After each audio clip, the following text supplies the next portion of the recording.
الحمد لله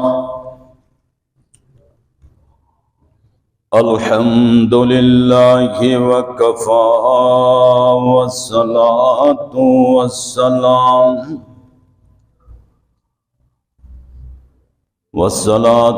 والسلام على أشرف الأنبياء والمرسلين والصلاة والسلام على خاتم الأنبياء والمرسلين سيدنا ومولانا محمد وعلى آله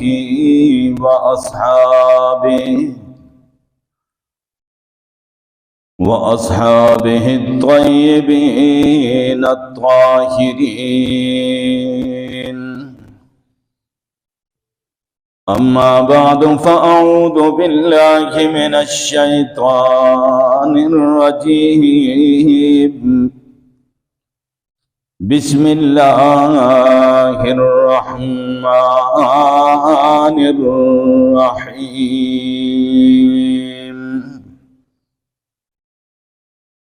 قل إن كنتم تحبون الله فاتبعوني يحببكم الله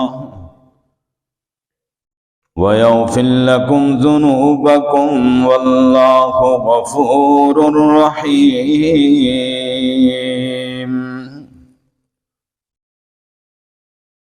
وقال النبي صلى الله عليه وسلم لا يؤمن أحدكم حتى يكون هواه تبعا لما جئت به أو كما قال عليه الصلاة والسلام. صدق الله مولانا العظيم وصدق رسوله النبي الأمي الأمين الكريم ونحن على ذلك لمن الشاهدين والشاكرين والحمد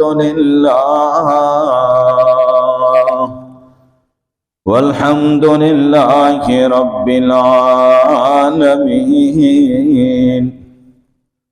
إن الله وملائكته يصلون على النبي يا أيها الذين آمنوا صلوا عليه وسلموا تسلیما.